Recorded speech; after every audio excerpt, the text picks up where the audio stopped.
Cognizant to the needs of our learners, parents, and teachers, the Department of Education provided us with powerful tools for productivity that will allow us to foster critical thinking skills, problem-solving skills, communication and collaboration skills to be compassionate, responsible global citizens. Join us and discover new ideas in our series of professional development training program with the ICTS Edtech Unit and Microsoft Education Philippines. Together, we will equip our learners and empower our fellow educators for a dynamic future. Para sa bata, para sa bayan, at para sa guro. Sulong Edukalidad.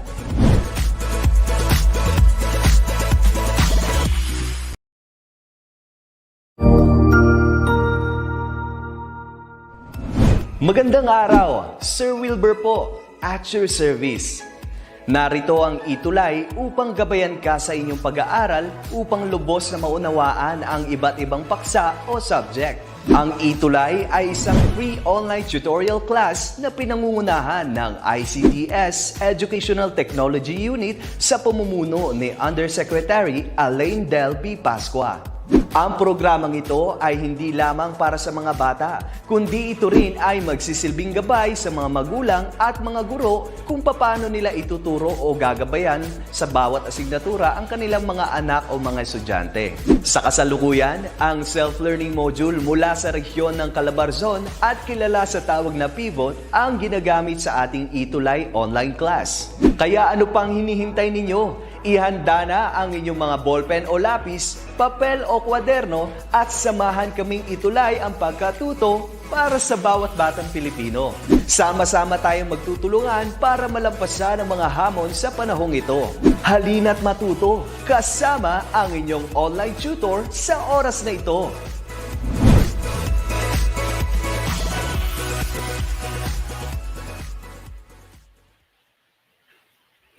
An awesome and amazing afternoon to our senior high school learners from Luzon, Visayas, and Mindanao, and wherever you are in the world. So this afternoon, I will be with someone who is very awesome as well, like Tutor Ruby.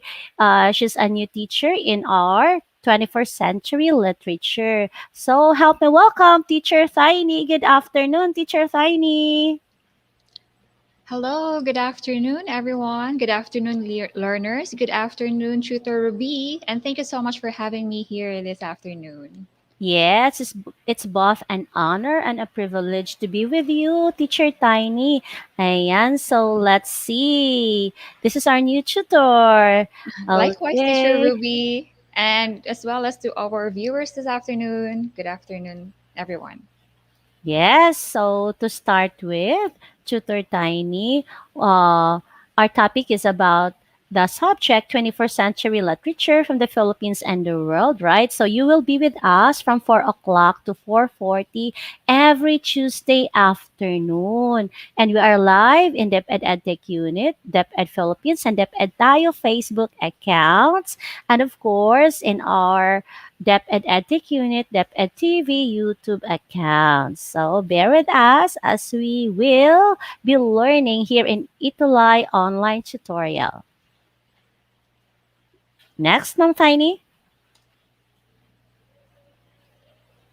All right, so welcome once again. So this afternoon is our week 3 of quarter 4 on the 21st century literature from the Philippines and the world. So in last week, Tutor Ruby discussed about Asian literature, particularly on Chinese literature. This week, we will be having another Asian literature, but we will be venturing to another literary region of the continent. Yes, so thank you so much for that. And we will be recognizing our participants, Teacher Tiny, we have here with us. Right. Yeah, Vechi Verdida Maticaldao. Good afternoon. Good afternoon. We have also here Ronaldo Albino. And from Pais Elementary School, grade 6 Uranus, grade 2 Peach Tulip Grade 1 Guava. Wow. Elementary learners are with us from Good Telly, afternoon, Ma'am Mary Jane Telly. Pasipli. And we have here also Teacher Tiny, Jennifer Tampos, Mhm. watching from NCIS Alabel, 1 District Division of Sarangani. So Wow. they come from Mindanao. Yes. We're reaching that far, Teacher Ruby. Good afternoon, Mom Jennifer. And we have one, Ronald Albino, watching from Camigan National High School, CNHS. Okay. Okay, so they are excited to your lesson this afternoon, Teacher Tiny. Yeah, likewise. Okay. I'm so excited as well. So let's hit it, Teacher Ruby. Mm-mm. Go ahead. Okay. All right, so we will have fun facts activity before we go into our main lesson. So in here, we are going to choose the correct answer by typing in the number or on the letter of the correct answer in our chat box. So the question would be, it is the considered as the tallest point on Earth at 8,849 meters or 29,032 feet above sea level. The place is named after the general surveyor of India named George Everest.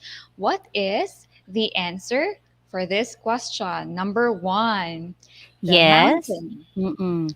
So make sure to write the number. We are now in number Number one. Write the one. number and write also the letter of the correct answer. Yes. So we have 4 choices for this. Tutor Tiny, like That's in letter right. A, Western Yep. Ghats. Did I pronounce it well? Yeah. Letter That's B, right. Mount Everest. Letter C, Nilgiri Mountain. And D, Trishul Mountain. Okay, send your Okay. answer now. This is question number one. Yeah, so while waiting for their answers, we have here Arlene Bernal. Good afternoon, everyone watching from SDOQC and Joshua Albay watching live from Tampalon National High School, Kabangkalan, Negros Occidental. Yes. Yay. Okay. Let's reveal now the correct answer to the Tiny. That's right. Its answer would be Mount Everest. Okay. Wow. So What? this is the tallest platform, the tallest point in Earth. Yeah, that's right, Joshua Albay. It's Mount Everest. Let's go to number two. Okay. Yes, we're now in number two. Okay, it is a So, glacial lake in Uttarakhand, India, that is located in the Himalayas. It is notable for the presence of about 600 human bones and skulls preserved by the cold. Locals named it a skeleton lake. So, it is also known as a skeleton lake. Which one is it? Is it A, Bimtal Lake, B, Nainital Lake, C, Rupkon Lake, D, Kittam Lake? So just type your answer. All right. That's gonna be number two and your yes. letter of choice. So we're waiting for your answers. Just drop Ye- it in our chat box. That's gonna be number two and your correct answer. Yes, yes, yes. So make sure to write the number. Again, we are now in number two and Okay. write the letter of the correct answer. So Joshua got the correct answer in number one, Mount Everest. But That's now we're now right. in number two. What lake is it? Okay. The name of the lake. It's time to reveal, Teacher Ruby. Yes, and the correct answer Yeah. is It's letter Rupkon C. Lake. And this is how actually it looks like when the ice melts and the water secedes. Oh, it's That's right. during dry season maybe in our country, but in their place, yes, that's the case. There's no Mhm. available ice anymore. That's right. Okay. Okay. Teacher B will be moving on to question number three. All right. To our Yes. viewers, our learners, we are now in question number three. What are the two most dominant religion in India? So, Mm. okay. Is it A, Islam and Christianity? B, is it Islam and Hinduism? Is it Christianity and Hinduism? Letter D, Hinduism and Taoism. So we are now on number three. Write the letter of your choice. The two most dominant Yes. religion in India. So while waiting for their answers, we have here Cedric Madrid Palatao. Good afternoon, watching from Rebecca National High School, SDO Cagayan Region 2.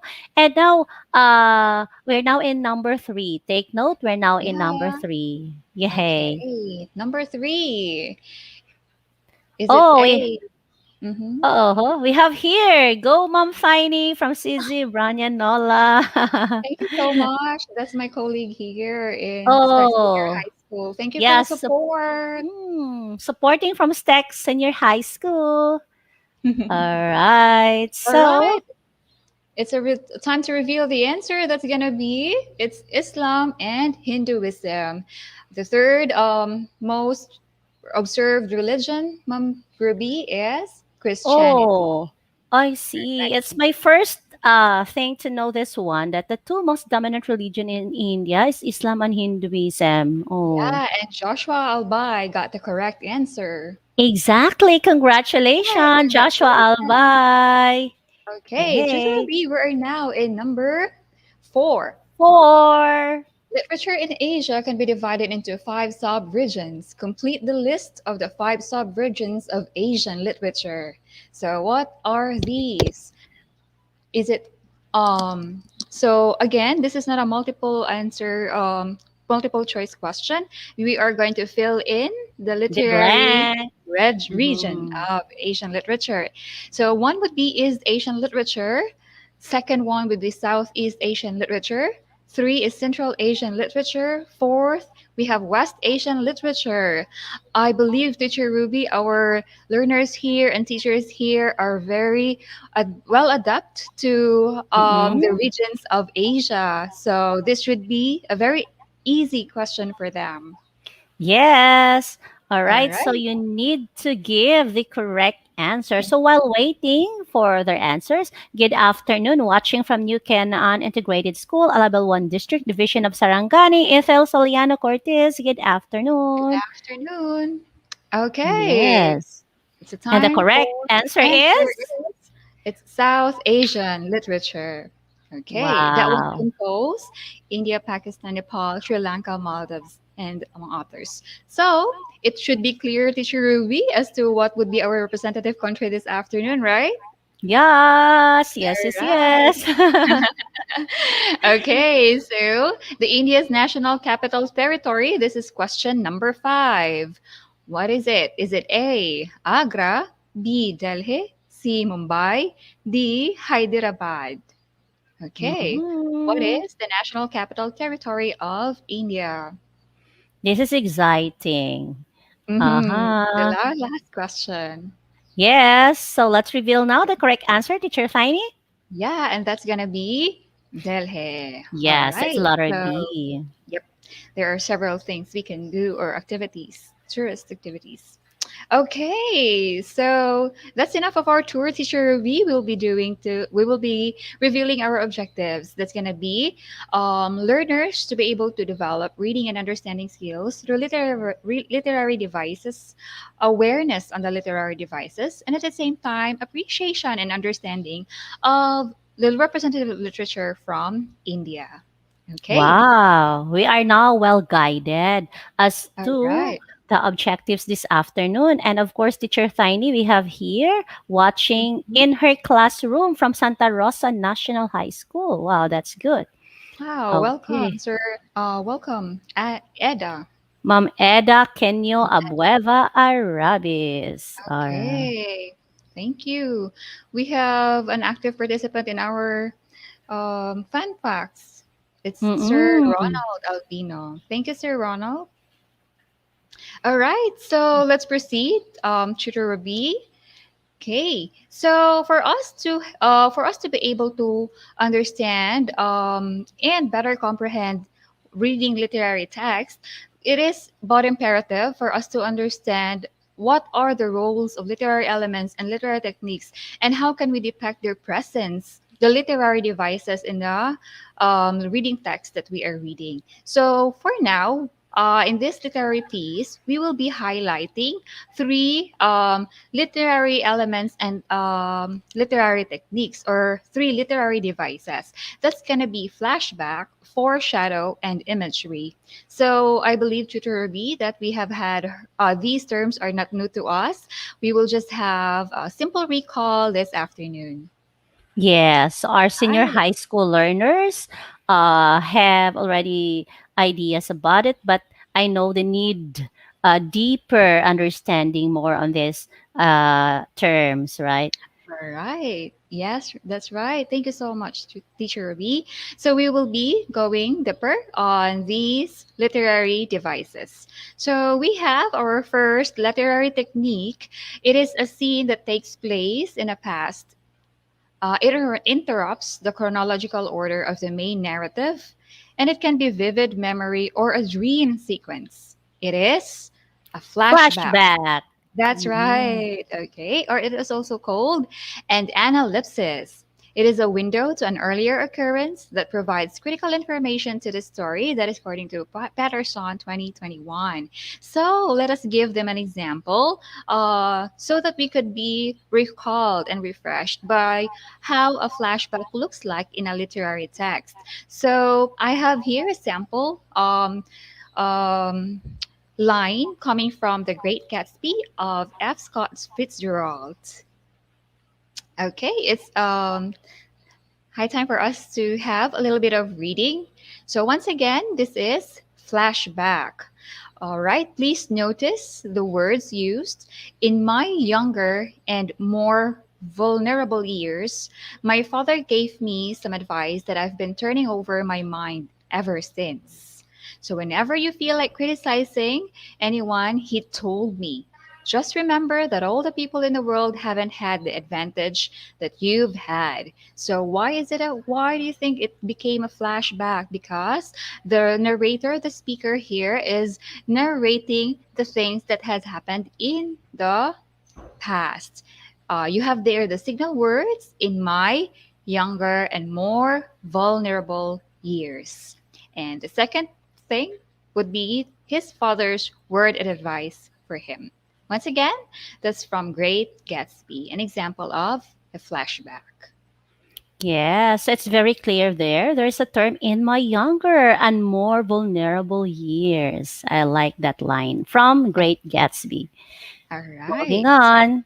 Moving on, we will go to foreshadow or foreshadowing. So it is somewhat an opposite or a counterpart to flashback. That's going to be foreshadowing because it gives us a sneak preview.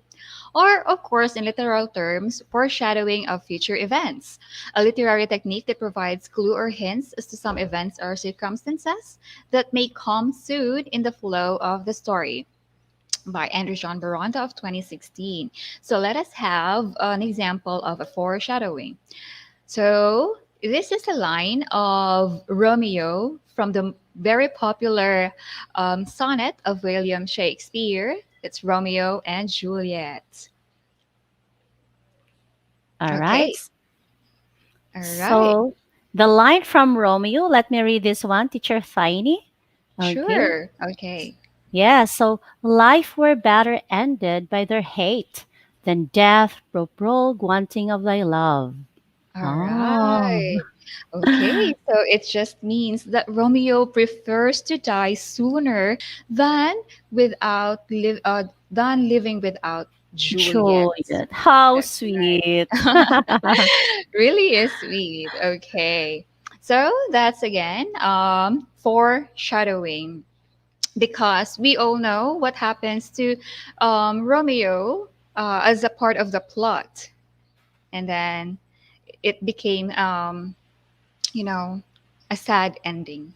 Okay, so let's go to imagery. Okay, imagery here is another literary technique, Teacher Ruby. Okay, and this is Mm-hmm. our last literary technique for the day. It is a linguistic technique of an author that helps evoke readers' imagination through a vivid description, action, ideas, and objects and places. Thus, it would allow the readers of the story or the listener to draw a picture in our mind. So this is once again a technique used creatively used by an author. Okay, invoking images to our mind, senses, all the five senses. So let us have an example. This is from The Folded Earth, okay, by Anuradha Roy. I would rather say to our learners this afternoon, Teacher Ruby, that this is somehow a foreshadowing example. So may you Mm. okay. So his body had a broken ankle, which was no doubt why he had not been able to move to a less exposed place, and a face was unrecognizable, burned black by the cold. Okay, so perhaps you would notice that there are several words here that would appeal to our senses. Okay, Teacher Ruby, should we ask our viewers this afternoon? Sure. They are Okay, waiting there. So, yeah, we right. have here from YouTube, Joel Kodyamat. Pa-shout Mhm. out po kami dito sa Flora National High School, Division of Apaya. Good Good afternoon sa inyo. afternoon. And we have also here Jamie Divara Bornolia watching from San Gabriel National High School, Santa Maria, Bulacan. So, yes, teacher Tiny, All you can right. ask them questions regarding the three elements that you have presented. Okay, so um, what were the three literary techniques presented so far? We can give a little bit of a recall. That's going to be foreshadowing, flashback, and imagery. Okay, so to move forward, okay, we will be adding a little bit of or one of the literary element that is essential and present to every literary piece, and that's gonna be a theme. So by definition, literary element and theme, this is the truth about life, which is the story attempts to communicate to its readers. So the main idea, realization, reflection, or simply the lesson that the readers may extract from the literary work or the literary text. Thus, when we talk about theme, this is the manifestation of the different literary techniques and elements brought together into one literary piece that would create a central idea and would allow the readers to reflect, and that would also be their um, way to express their reflection and understanding of the literary texts. And with that, we will be going into what are the themes of our nominated literary country this afternoon. That's going to be Indian literature. So, what are the themes of Indian literature nowadays in the 21st century? So, what are these? According to Dr. S.P. Danaville of 2015, he said that struggles from social freedom is one of the themes most sought of by the writers in the 21st century. Second, teacher Ruby, would be translation of regional literature. Um, I believe this is also happening, or translation is also present in Philippine literature as well.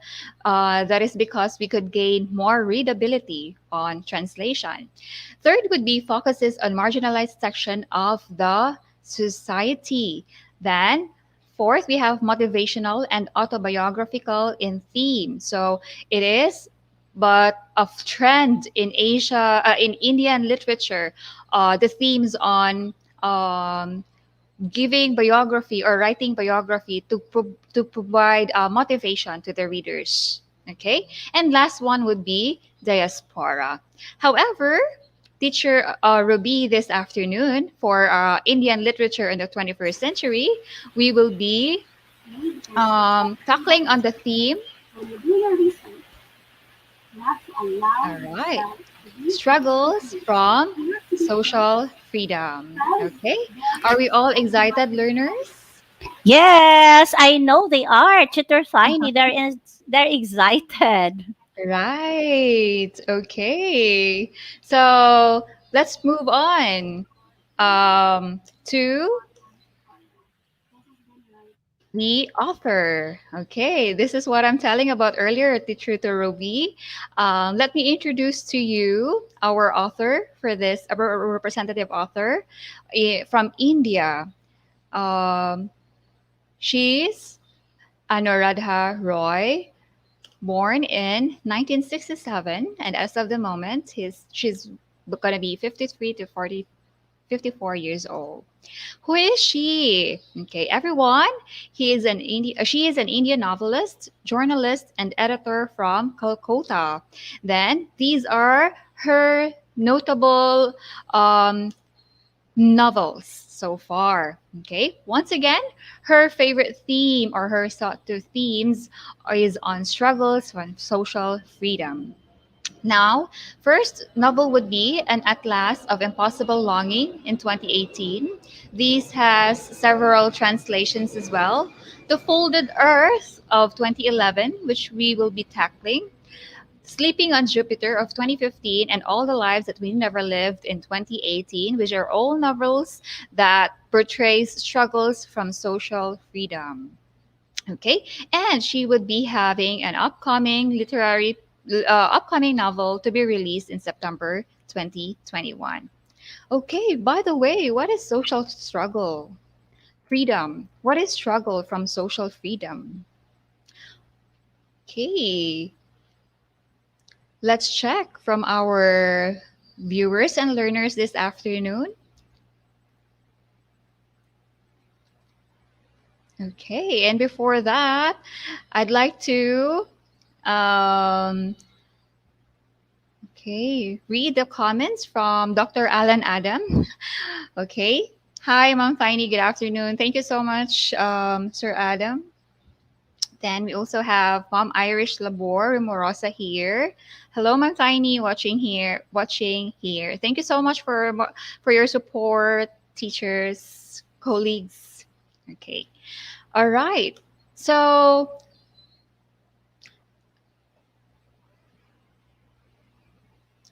okay. Here we will be doing a vocabulary activity prior to us reading the literary texts so that we can have our linguistic competence. Earlier, we already have geographic competence as to the basics of Indian culture and geographical um, state and nature. This time, we are going to check on the important words that we will come across in reading the literary text. So, first word here would be exultant. The word means filled with or expressing great joy or triumph. Next, we also have another word. Okay, it is referred to as the surface or plane, a slope, especially on a road or railway. And that's going to be an incline. Okay, next word for us to know before reading the literary text. This is referred to as a person or thing that is mysterious, puzzling, or difficult to understand. Okay, that's going to be enigma. Okay, it is referred to as an object kept as a reminder or a souvenir of a person or an event. And this is going to be our last vocabulary for the text. It is going to be memento. Okay, so by now I believe we are ready to start reading the literary text to give you the idea on who will be our characters in the story. That's going to be Michael and Maya. So in this excerpt, we will be reading about Michael and Maya in the excerpt of the novel entitled The Folded Earth, written by Anuradha Roy. Now, viewers and learners, we will be reading literary text by now. Kindly read with me as we go along. So Here, you may type comments if you would be able to see flashback on a paragraph. Just type in or respond with a heart. Then, if you would be seeing foreshadowing in a particular paragraph that would be pointing out, kindly respond on like. Okay, so I believe you're excited and we can start reading now.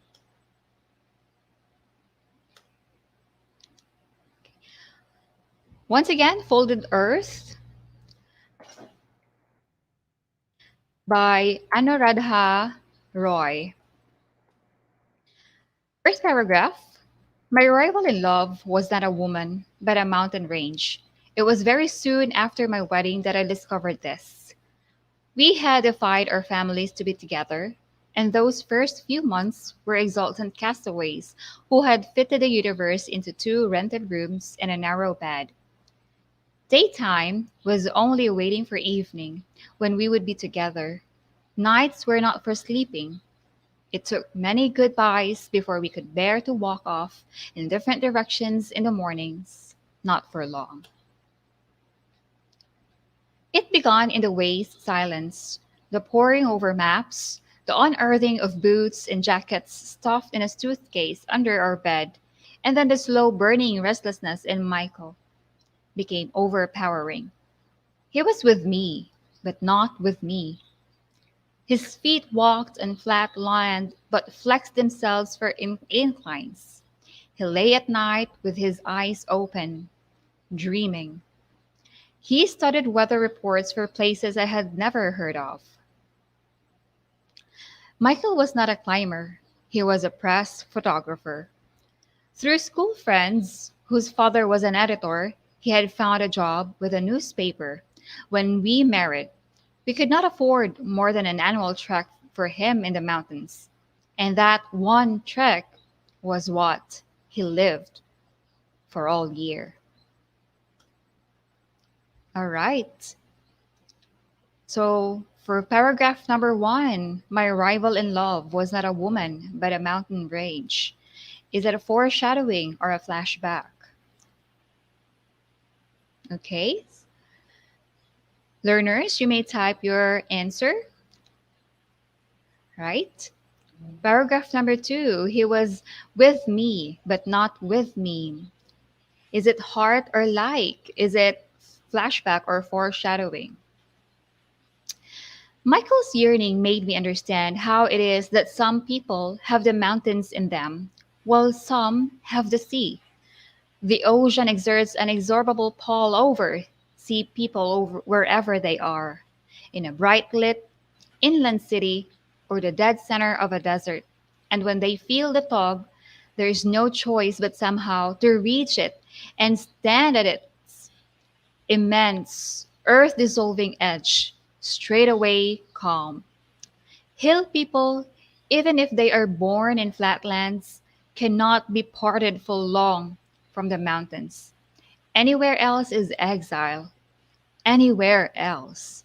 The ground is too flat, the air is too dense, the trees too broad-leaved beauty.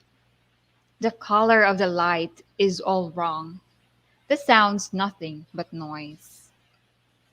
I knew from our student days together that Michael trekked and climbed.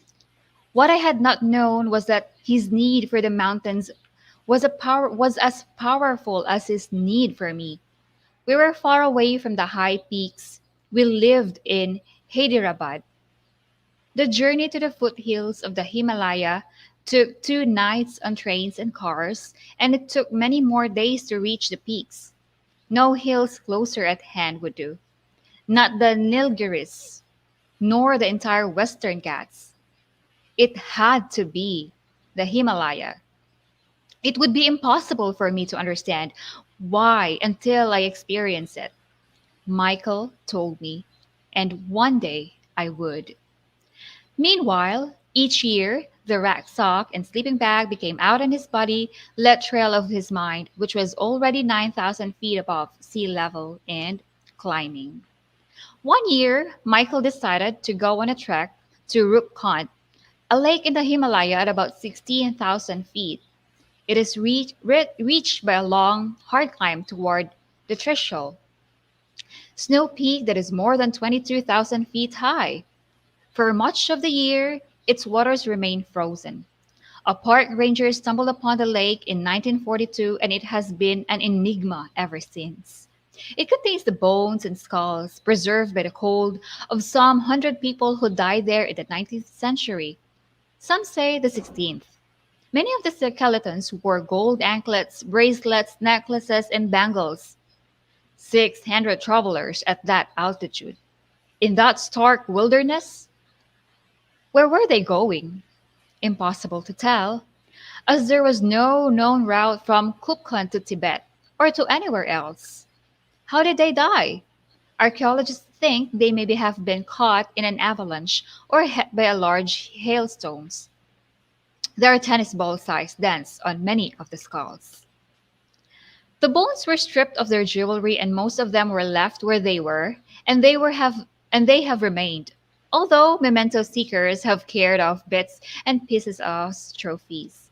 Even now, each time the lake melts during the monsoon, bones and skulls float in the water and wash up at its edges. Michael had tried to reach Rupkond once before and failed because of bad weather and lack of experience. This time, he had better equipment.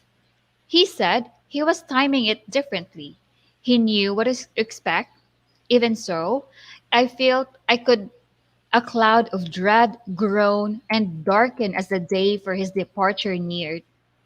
I found myself looking at him with an intensity I had forgotten over 6 years of being married to him. The smell of him, which I breathed in deep as if to store inside me. The bump on his nose, which had been broken when he was a boy. The early lines of gray in his hair. The way he cleared his throat, made sense, and pulled at his earlobes when thinking hard. He knew I was worrying at the night before he left as I lay on my stomach and his fingers wandered my tense back and aching neck. He told me in a voice hardly more than a murmur about the route. The trek was not really difficult, he said. It only sounded as if it was.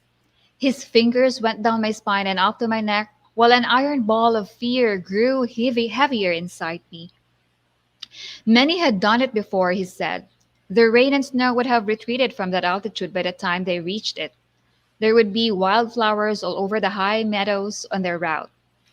His hands worked his way from my legs to my shoulders, finding knotted muscles, teasing them loose before return to my back. The boots, sleeping bag, tent would be checked. Every zip tried, every rope tested. The bulbs and batteries in his headlamp were new. He would get himself better sunglasses in Delhi. It was as if he was running through a list in his head. Each item he mentioned reminded me of things that could go wrong. I did not want to know anymore.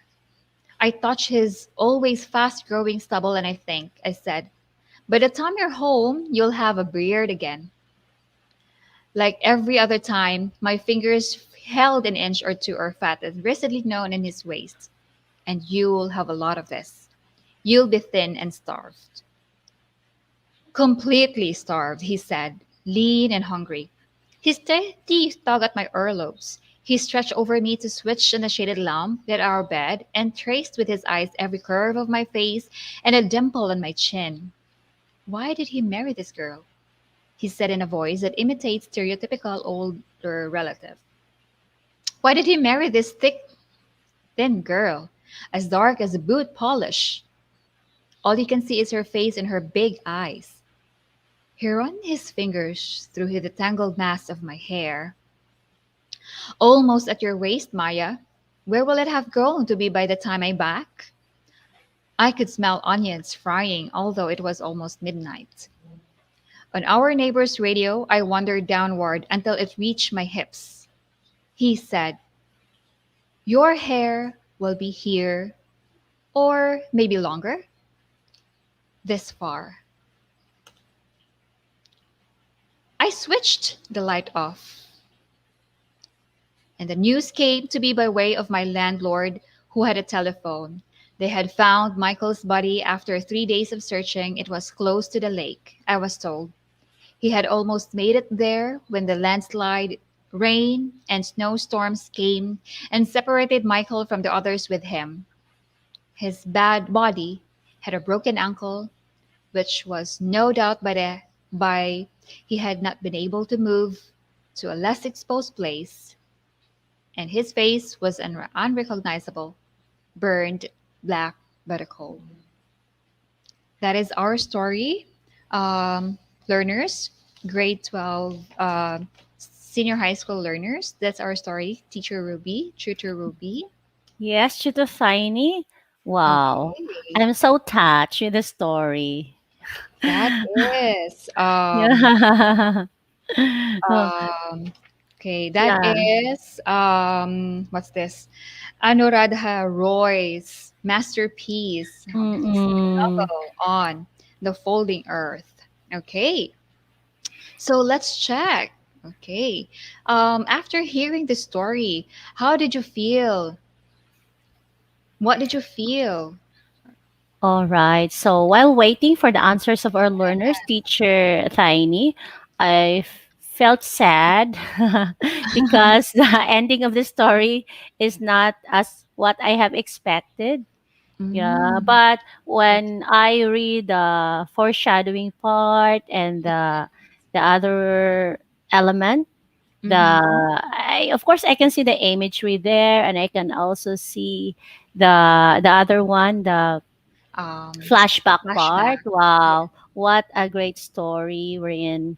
There were really kind of good memories they had together Mhm. with Michael, right? That's Yeah, but I right. felt sad after Mhm. you read the whole story. Okay, so let's check Okay. the answers Right. here. Mm-mm. So, how about you, Teacher Tiny? How did you feel about after reading the story? You deliver it so well. Oh, thank you so much, Tutor Ruby. Yeah, likewise, I also feel sad.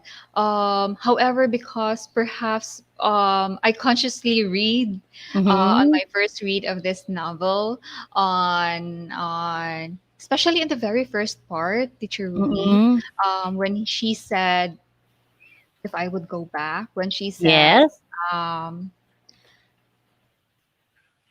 okay, in the first paragraph. My rival in love was not a woman, but a mountain range.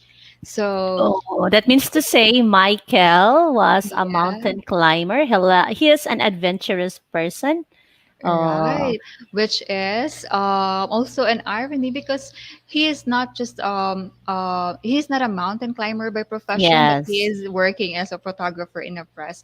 However, there is really Mm-mm. something that drives him to go to the mountain, that he even Mm-hmm. prepared for it, right? Yeah. Yeah. So there are things like that that's Yeah. life all about. We don't know what tomorrow brings. Right. And to think, Michael has prepared a lot, several Mm-mm. times, checking his things, checking his Mm-mm.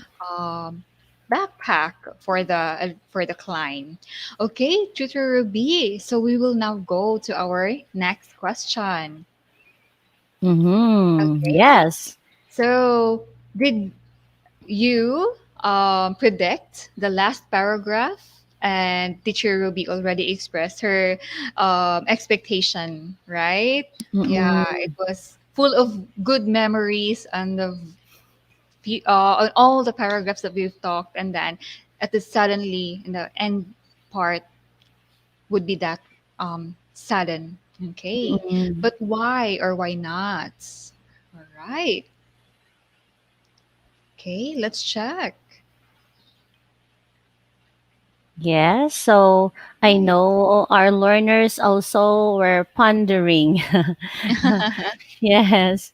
I know they feel the same way. They're sad, but of course, Mhm. no. Upon reading the paragraph before the last one, it's Mhm. really invigorating. It seems like I want to hear the next part of the story. What would be the Yeah. next event, right? So Mhm. it's so. it's so good to think, it's so good to predict that the next event will be as happy as what the writer That's have written, right? right. So I am inviting our learners to be senior high school teachers as well as teachers to to read Anuradha, the Mm-hmm. complete novel of her work. Okay. Yes, I will check that out, Tutor Tiny. Yes. All right. So predicting the last paragraph would not be hard because there are several premonition. Teacher Ruby, do you Yes. believe in premonition? Hmm. I yes, a little bit of, but I still believe in God's will in our life. Yes. Right. Okay. And we can really see in um, um, Maya's acceptance to, Yes. yeah, There are a there lot is of a song. things that's Mhm. beyond our control. So all we have to do is to Right. accept the fact that anytime anyone will go in this world without our expectation. So we need to prepare. We need to be ready.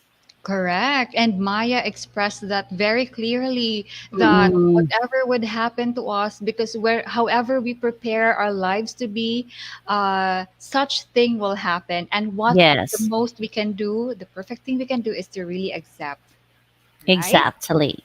Okay, so since we are talking about literary devices to Cherubi, let us just reveal the answers from our activity, reading activity. Okay, so my rival in love was not a woman but a mountain range. That's gonna be Like.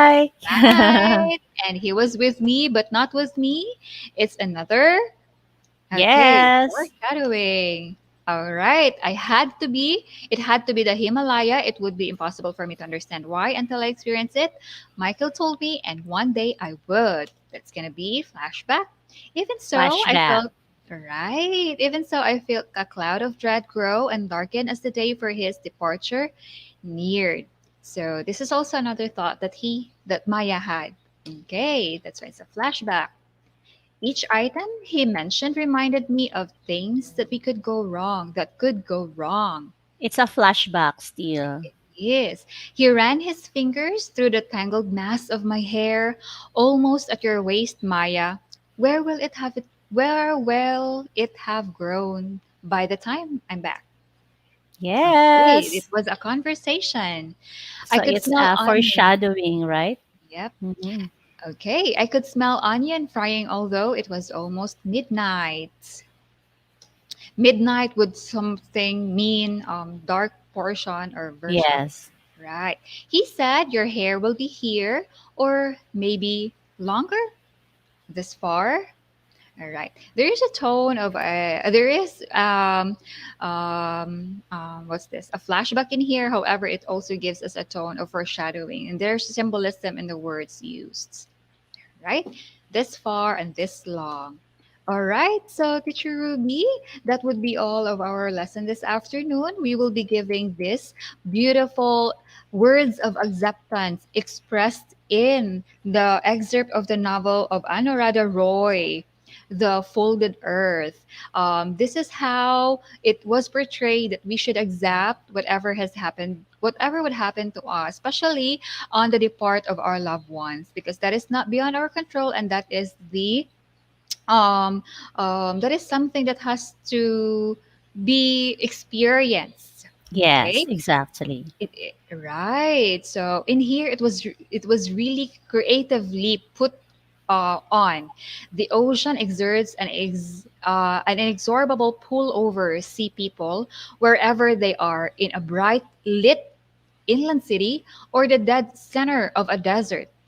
And when they feel the tug, there is no choice but somehow to reach it and stand at its immense Earth's dissolving edge straight away calm. So she then were explained by Michael that it has to be accepted. It had to be the Himalaya. It would be impossible for me to understand why until I experience it. Michael told me, and one day I would. And later on Yes. in the story, in this excerpt, Maya has expressed her acceptance by it's very hard for us to recall, to retell what had happened to our loved one, especially detailing it. But Yes. Maya, teacher Ruby, was able to even describe vividly how his face was turned black. Yeah, so that's how uh, connected they are. Okay. Of course, it's so hard for you to write something in details if you don't know the person well. Mhm. But I can see that they are well connected and they treasure each other, Teacher Tiny. That's right, teacher Ruby.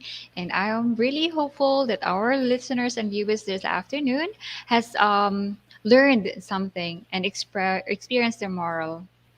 Yes, Reflected. yes, yes. All And right. yes, so you did it well, Tutor Tiny. So Likewise, teacher uh, Ruby.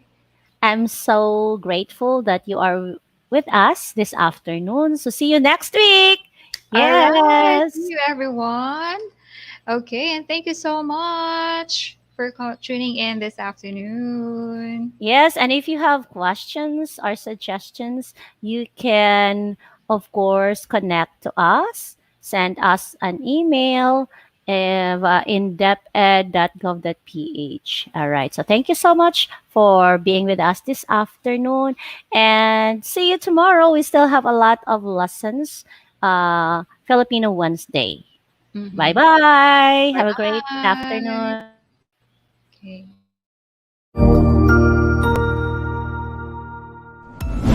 Sigurado ako na marami ka na namang natutuhan sa ating ETUlay tutorial session ngayong araw. Tandaan, ito ay hindi lamang para sa ating mga mag-aaral, kundi pati rin sa ating mga minamahal na guro at mga magulang na kaagapay natin para maituloy ang pagkatuto sa kabila ng nararanasang pandemya.